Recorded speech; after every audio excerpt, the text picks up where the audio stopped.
চলে এলাম বহু প্রতীক্ষিত সুপারস্টার আলী অর্জুনের সম্প্রতি মুক্তি পাওয়া পুষ্পদা রোল বা পুষ্প মুভির দ্বিতীয় এপিসোড নিয়ে।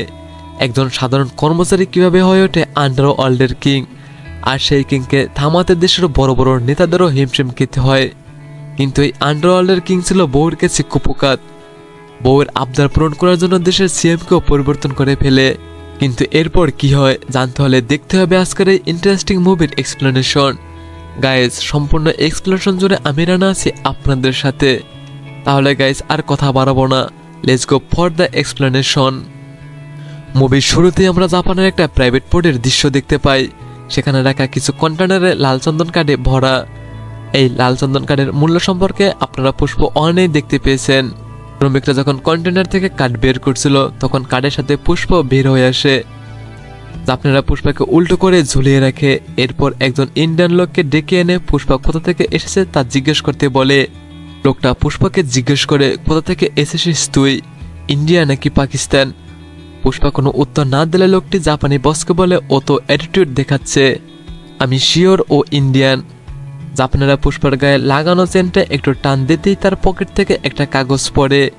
আর একজন শ্রমিক সেই কাগজ উঠিয়ে দেখতে থাকে পুষ্পার নাম লেখা। তখন এই পুষ্পা নিজেকে ছাড়িয়ে জাপানিদের সাথে মারপিট শুরু করে। আসলে জাপানিরা পুষ্পাদের থেকে অবৈধভাবে লাল চন্দন নিয়ে আসল মূল্য পরিশোধ করছিল না। এজন্যই পুষ্পা এবার নিজে এসেছে তাদের সাথে বোঝাপড়া করতে। পুষ্পা নিজের ইউনিক স্টাইলের সাথে এক এক করে সব জাপানিকে মারতে থাকে। আর নিজের লোকদের মারতে দেখে জাপানি বস নিজেই পুষ্পার সাথে ফাইট করতে আসে এবং পুষ্পার হাতে কিছুটা মার খায়। পরে তাকে কুড়াল দিয়ে কুপিয়ে জখম করে ফেলে। এরপর তাকে কাঁধে তুলে নিয়ে শিবের একদম উপরে চলে যায়। এরপর সেখান থেকে তাকে পা ধরে ঝুলিয়ে জিজ্ঞেস করে, আমার টাকা কোথায়? লোকটা ভয় পেয়ে বলে, আমার বসের কাছে। পুষ্পা বলে, তোর বসকে? লোকটা বলে, আমার বসের নাম হিরোশি। পুষ্পা বলে, আমি তোর বসেরও বস, পুষ্পা দা বস। তখনই আরো কিছু লোক এসে পুষ্পাকে গুলি করতে শুরু করে। এক পর্যায়ে হিরোশি এসে পুষ্পাকে টার্গেট করে শুট করলে। এরপর পুষ্পার পায়ে গিয়ে গুলি লেগেই যায় আর পুষ্পা পানিতে ডুবে যায়। পুষ্পা পানিতে ডুবে যেতে থাকলে তার চোখে একটা ভীষণ ভেসে ওঠে। পুষ্পা যখন ছোট ছিল তখন গ্রামের বাচ্চারা তাকে অনেক বুলি করত। একদিন খেলার সময় বাচ্চাদের বল পানিতে পড়ে এবং তারা পুষ্পার কাছে যায়। ছোট পুষ্পাকে তারা বলটা উঠিয়ে আনতে বলে। পুষ্পা বলে, আমি তো সাঁতার পারি না। ছেলেগুলো পুষ্পাকে রাগানোর জন্য বলে, তোর বাপের নাম কি? পুষ্পা বলে, মুলাটি ভ্যাঙ্কার ড্রামা। একটা ছেলে বলে, গ্রামের মানুষ তো বলে তোর ভ্যাঙ্কার ড্রামা তোর বাপ নয়। পুষ্পা বলে, না, আমার মা বলেছে উনি আমার বাবা। ছেলেটা চালাকি করে বলে, আমরা কেউই কথা বিশ্বাস করি না, যদি পানি থেকে বলটা উঠিয়ে আনতে পারিস তাহলে বিশ্বাস করবো যে ভ্যাঙ্কার ড্রামা তোর বাবা। ছোট পুষ্পা তাদেরকে এই কথা বিশ্বাস করানোর জন্য পানিতে ঝাঁপ দেয়। এরপর কোনো রকম ডুবতে দিয়ে বলটা হাতে নেয়। কিন্তু সাঁতার না পারার কারণে পুষ্পা সেখানে ডুবে যেতে থাকে। আর সেই বাচ্চাগুলো এটা দেখে ভয়ে পুষ্পাকে রেখে পালিয়ে যায়। তখন এই পুষ্পার ঘুম ভেঙে গেলে পুষ্পা ঘুম থেকে আটকে উঠে বসে। হঠাৎ এতক্ষণ যা দেখানো হয়েছে সবকিছুর পুষ্পার স্বপ্ন ছিল। পুষ্পাকে এভাবে উঠে দেখে তার ওয়াইফ শ্রীবাল্লি তাকে জিজ্ঞেস করে, আপনার কি কিছু লাগবে? পুষ্পা কোনো কথা না বলে বেলকনিতে গিয়ে দাঁড়ায়। শ্রীবাল্লি বলে, কি হয়েছে স্বামী, খারাপ স্বপ্ন দেখেছেন? পুষ্পা বলে, যাদের জীবনের সত্যিটা এত ভয়ানক সে আর কি স্বপ্ন দেখবে? শ্রীবাল্লি কিছু না বলে তাকে জড়িয়ে ধরে। সিন শিফট হয়ে দেখা যায় পুষ্পার লোকদেরকে। পুষ্পা যে এখন ওই সিন্ডিকেটের হেড হয়ে গেছে তা আমরা আগের পার্টি জেনেছি। পুষ্পের লোকেরা জঙ্গলে কাঠ কাটতে যাবে বলে গাড়ির জন্য অপেক্ষা করছিল। এখানে আমরা সিনো নামের একটা ছেলেকে দেখতে পাই। একজন লোক সিনোকে বলে, তোর না আজ বিয়ে, আজকে কেন এসেছিস? সিনো বলে, আমার জন্য পুষ্পা ভাই বেশি জরুরি, আমার জায়গায় অন্য কেউকে নিক, আমি সেটা চাই না। এখানে আমরা ছদ্মবেশী পুলিশ অফিসার সাগতকে দেখতে পাই। সাগত কেন এর আগেও পুষ্পাকে হাত নাতে ধরার জন্য বহুবার ব্যর্থ হয়েছে। তাছাড়াও পুষ্পার হাতে অনেকবার অপমানিত হয়েছে। বা সাগত এসেছে পুষ্পার উপর বদলা নিতে। সাগত পুষ্পার লোকদেরকে সাথে গাড়িতে উঠে বসে। গাড়ি স্টার্ট দিলে এক লোক বলে, নতুন এসেছে নাকি? সাগত মাথা নাড়িয়ে হ্যাঁ বলে। লোকটা বলে, মুখ এমন করে রেখেছিস কেন? পুলিশের ভয় পাচ্ছিস? ভয় পাস না, আমাদের পুষ্পা ভাই সব সামলে নেবে। বাইকে দেখলে তো পুলিশও ভয় কাঁপে। ওই যে অফিসার সাগত, ওদের কথা মনে আছে? কি ধুলাই না দিল, ও তো এখনো ঘর থেকে বের হয় কিনা কে জানে। দেখছেন কাণ্ড, এরা সাগতের সামনে সাগতকে নিয়ে হাসাহাসি করেছে। শেখরও তাদের সাথে তাল মিলায়। কিছুক্ষণ পর তারা গভীর জঙ্গলে চলে যায়। পুষ্পার লোকেরা কাঠ কাটতে যাওয়ার আগে কিছু পূজা অর্চনা করে। এদিকে পুষ্পার ওয়াইফ শ্রীবাল্লি মন্দিরে পুষ্পার নামে পূজা দিতে যায়।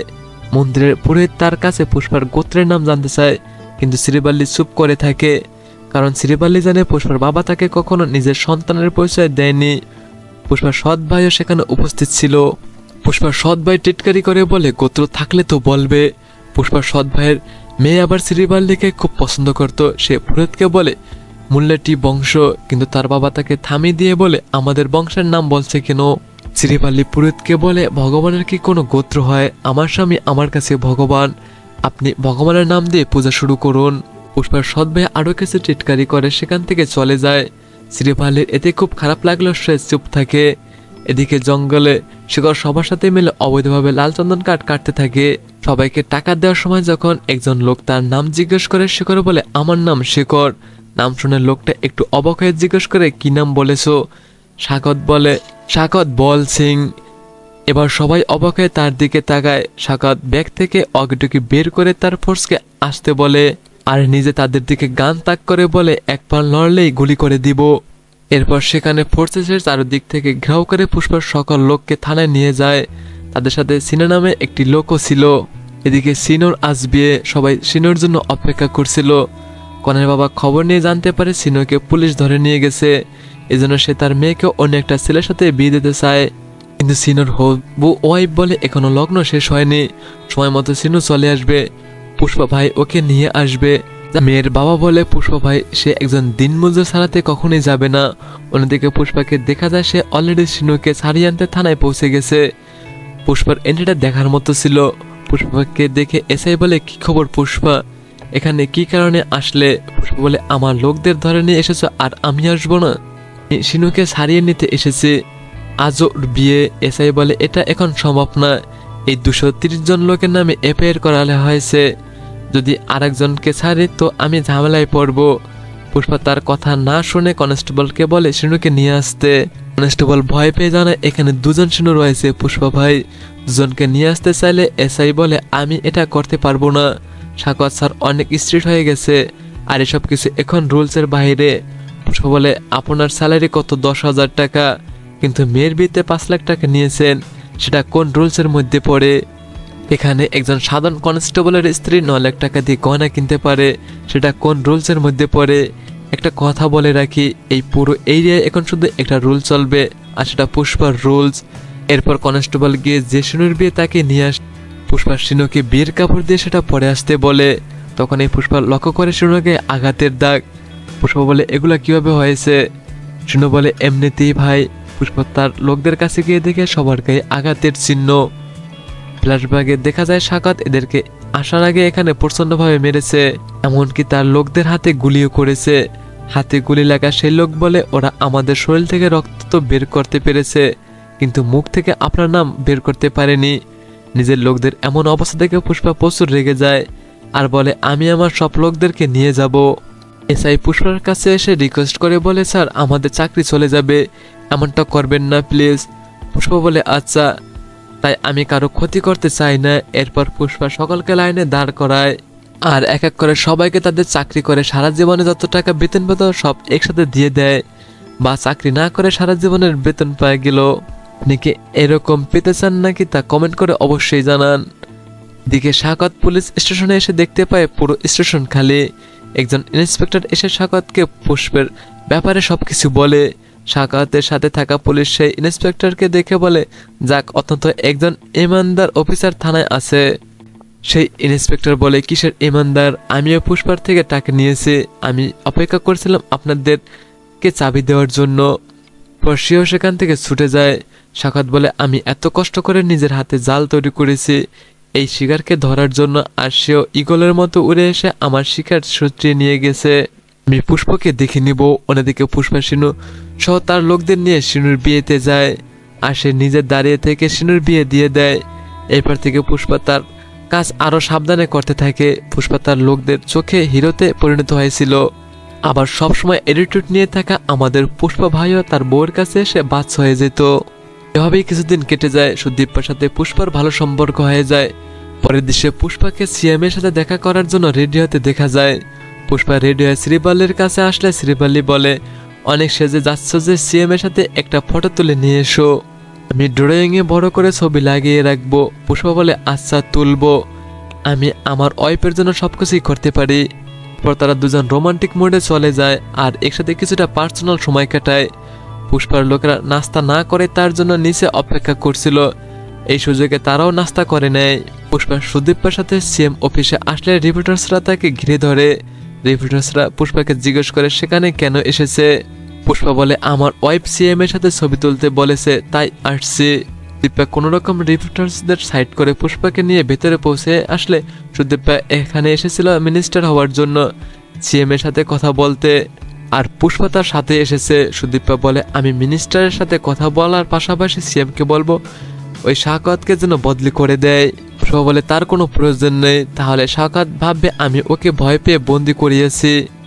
বলে সেটা কি ভাববে, বদলি তো আমিই করতে চাই আমার সমস্যার জন্য। পুষ্পা বলে তবুও দরকার নাই। এরপর সুদীপা আর পুষ্পা মিনিস্টারের কেবিনে যায়, গিয়ে তারা সোফায় বসলে সুদীপা আবার দাঁড়িয়ে পুষ্পাকে দাঁড়াতে বলে। পুষ্পা বলে কি হয়েছে।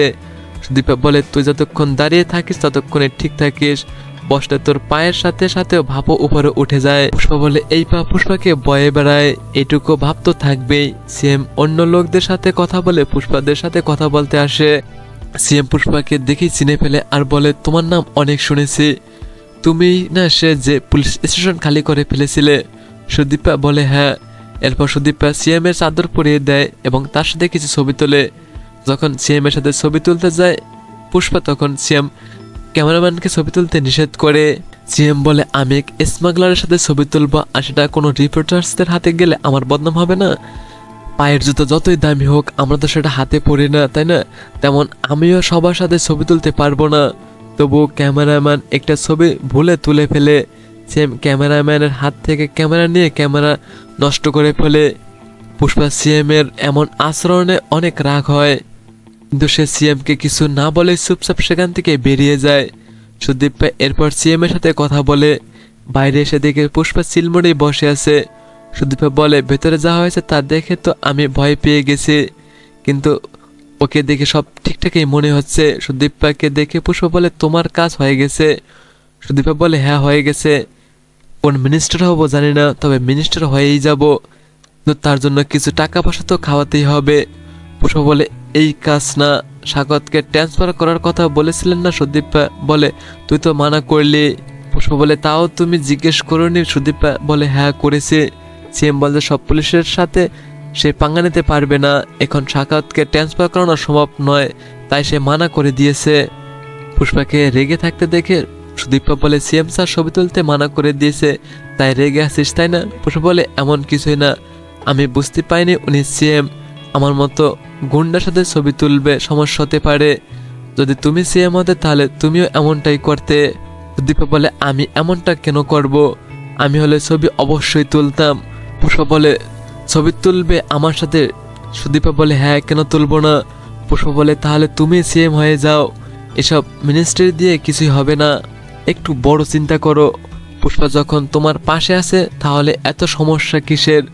সুদীপা বলে আমি এতটাও ভাবিনি সিএম হওয়ার এত সহজ না, সিএম হতে গেলে 100 কোটি টাকা তো লাগবেই। পুষ্পা বলে 500 কোটি টাকা দিব। সুদীপা অবাক হয়ে বলে এত টাকা কোথায় পাবি? পুষ্পা বলে টাকার হিসাব আমি বুঝি।